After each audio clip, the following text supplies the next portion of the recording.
Next expression देखिए, kinetic energy.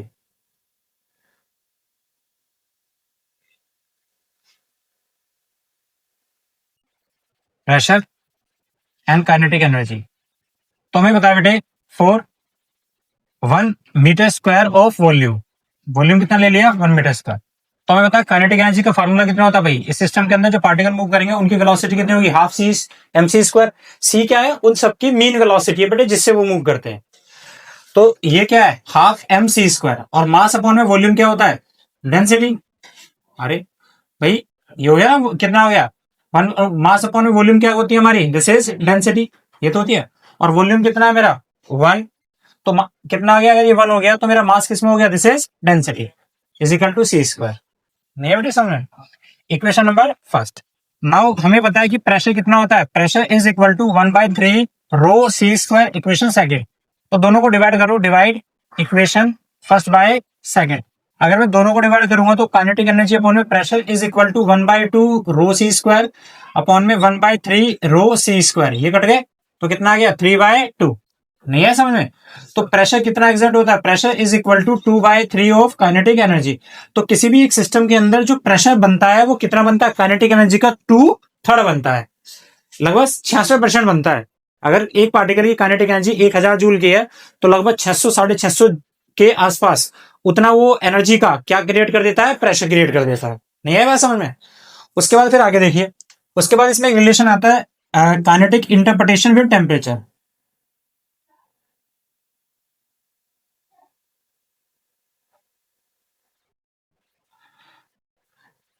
With temperature मतलब kinetic energy को हमें इंटरप्रिटेट करना है, रिलेशन निकालना है किसके साथ, टेम्परेचर के साथ।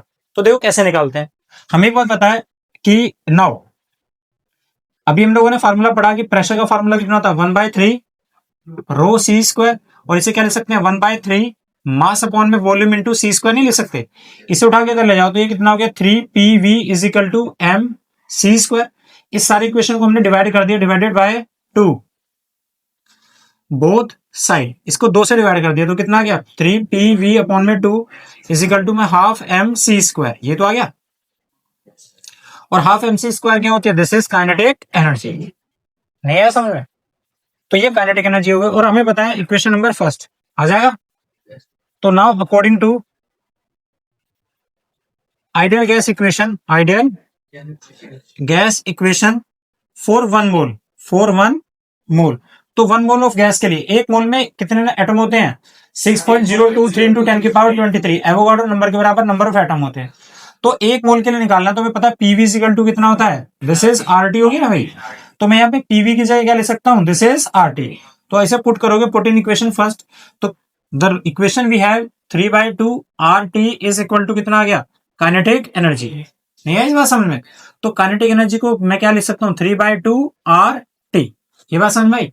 ये क्या है, तो आंसर है ये एनर्जी किसकी है, तो आंसर है ये एनर्जी सब पार्टिकल्स की है जो 1 मोल के अंदर है। कितने, एवोगाड्रो नंबर के बराबर पार्टिकल है। तो मुझे क्या निकालनी है, इन सबकी मीन एनर्जी निकालनी है, एवरेज। क्या निकालनी है, एवरेज। तो क्या करोगे एवरेज निकालने के लिए, नाउ तो एवरेज के लिए नाउ एवरेज काइनेटिक एनर्जी, तो जितने नंबर ऑफ मॉलिक्यूल्स है उसे डिवाइड कर दोगे। तो काइनेटिक एनर्जी अपॉन में अगर इसमें टोटल नंबर ऑफ मॉलिक्यूल से डिवाइड कर दूं तो ये एवरेज आ गया भाई इसका। और एन क्या है, नंबर ऑफ मॉलिक्यूल्स, इसी को हम क्या कहते हैं, this is mean kinetic energy या एवरेज। इसको भी डिवाइड करो 3/2 आर अपॉन में एन इंटू टी आ गया। और ये आर अपॉन में एन को फिजिक्स में हम कहते हैं बोल्ट्जमैन कांस्टेंट। क्या कहते हैं,